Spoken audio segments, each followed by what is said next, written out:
Présent, nous nous sommes rendus compte que, mais attends, mais ce monsieur, il est l'un des problèmes majeurs de la RDC. Il est un des problèmes majeurs de la RDC. Bon, dites-moi, ils sont d'où d'abord? On va aller pas à pas. Son père, c'est qui?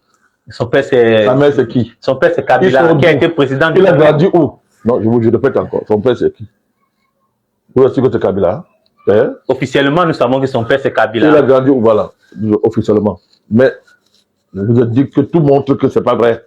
Vous êtes en train de dresser le portrait de Joseph Kabila. On ne sait pas d'où il sort. Il a grandi où? Il sort d'où? Parce qu'il faut qu'on aille loin, c'est à fait. Allez-y, monsieur le président. Voilà, parce que d'abord, il faut d'abord savoir ça. Parce que c'est important pour comprendre les positions qu'il a aujourd'hui. C'est même important, même pour revenir même sur la passation du pouvoir, la tendance là qu'il y a eu en RDC. Donc, ce qu'il dit, c'est un tyran. D'accord. Kagame est démocrate. C'est ça. Le M23, tous ces consorts, Kagame sont des démocrates. C'est ce qu'il dit qui tue depuis 30 ans. C'est ce qu'il dit qui a causé 20 millions de morts depuis 30 ans. C'est ce qu'il dit qui a tué pour le groupe de personnes en Goma. Si on pense à ce cas-là, qui veut des enfants. C'est ce qu'il dit. Mais je ne sais pas si vous pouvez comprendre comment des gens peuvent inverser les faits avec une sérénité apparente. Les scandales que ces partisans répandent sur les réseaux sociaux, le scandale des mercenaires, oui, il y a eu un scandale. Il y a des sérieux problèmes de gouvernance en RDC. Ça, il n'y a pas de malade dessus, c'est ce qu'il dit. Mais, ok, lui là, il est mal placé pour donner des leçons. Il doit mieux que ses thèses, avec sa barbe là. Au lieu de parler pour dire des bêtises comme ça. Dan Getler, c'est qui? Dites-nous, monsieur le président. Dan Getler était son homme de mine. Ni Congolais, il était Congolais ni de père, ni de mère, machin. Dan Getler, c'était un Israélien. Faites des recherches sur lui. Donc, il reproche, lui, à Tshisekedi, ce qu'on lui a passé le temps à faire quand il était au pouvoir.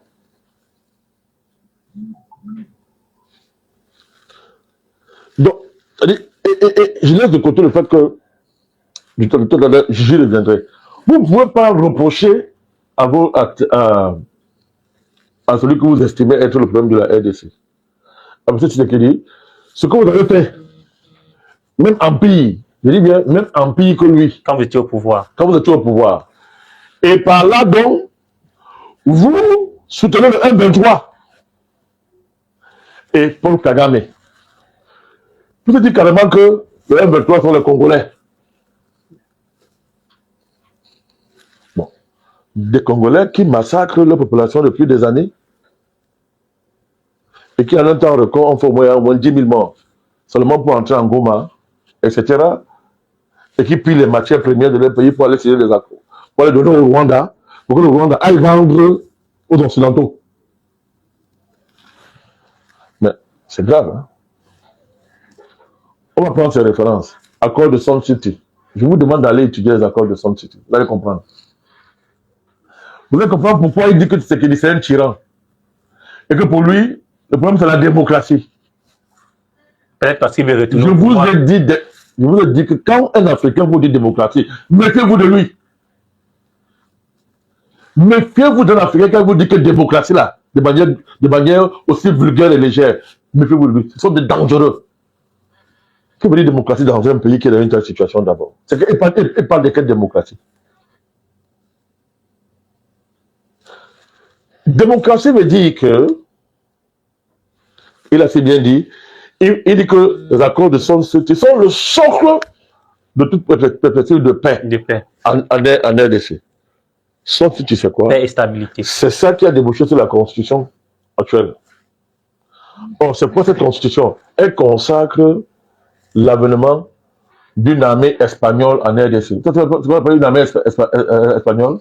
Allez savoir ce qu'on appelle auberge. Allez savoir ce que, quand on dit auberge espagnole, vous remplacez auberge par armée espagnole. Ça veut dire quoi? C'est une armée qui n'appartient pas. C'est une armée qu'on ramasse la nationalité de toutes parts dans le monde. On ramasse n'importe qui, on met là dans l'armée. Des mercenaires.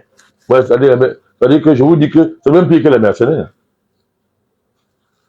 Donc, Sun City vise donc à sacraliser en fait l'inexistence possible d'une armée digne de son nom en RDC, capable de défendre les frontières du pays et de protéger le territoire.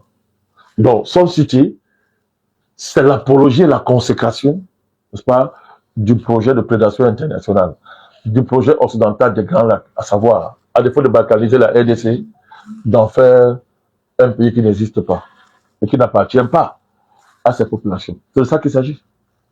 Mais c'est ce qu'Abel appelle démocratie. C'est ce que lui, c'est ce qu'il a pratiqué durant son règne. Vous voyez ça? Vous voyez pourquoi on parle de démocratie?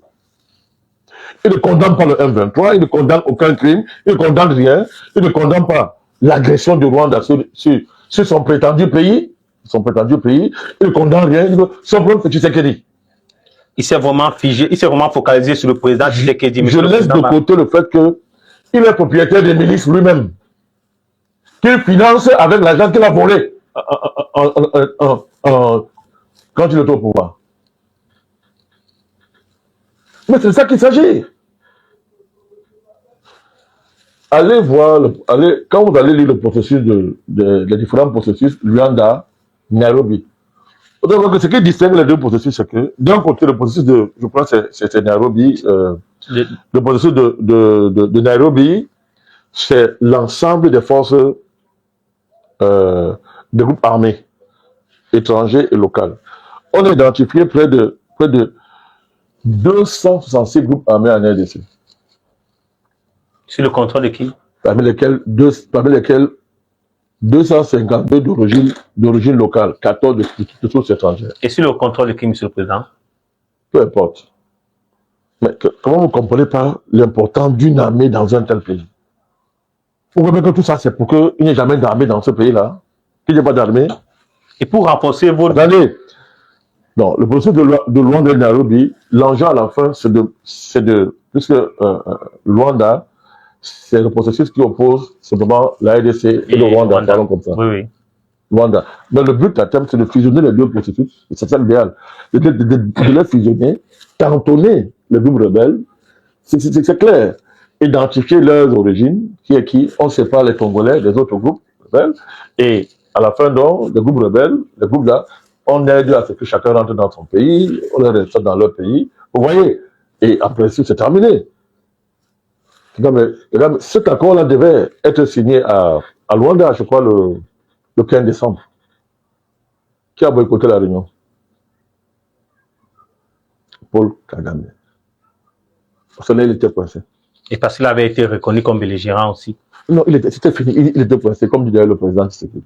Donc, vous voyez donc que Kabila se permet, alors que le pays traverse une situation aussi grave, il prétend que les Congolais. Donc, jusqu'à présent, je n'ai jamais voulu insister sur sa nationalité. Je dis que bon, il a quand même été président pendant 18 ans. Je dis que bon, ok, d'accord. Mais, sa position par rapport à ce problème, quel que soit ce que Tshisekedi peut lui faire, je répète encore, ce n'est pas la position à avoir dans une pareille circonstance. Et surtout, mobiliser de tels arguments aussi pauvres qui montrent qu'on a fait à un traître et qu'il n'est pas congolais. Voilà la preuve qu'il n'est pas congolais.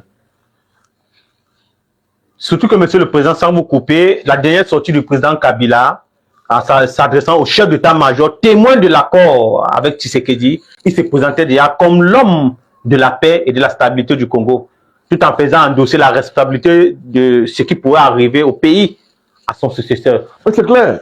Tout ce qu'il reproche au président Tshisekedi, dans le cadre de son interview, c'est tout ce qu'on lui reproche à lui-même.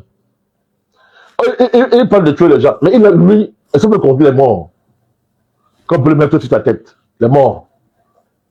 C'est incroyable. Et comme il fallait que les arguments qu'il met en avant, n'est-ce pas, éclairent sa position, nous constatons que les arguments ont justement éclairé sa position.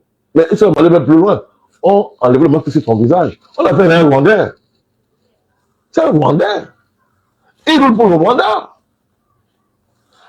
Tant que ces biens ne sont pas garantis d'intérêt personnel, Rwanda doit disparaître. Moi, je suis ceux qui pensent que ce monsieur, il faut l'arrêter, il faut le mettre aux arrêts et le faire répondre de ses actes. C'est une haute trahison.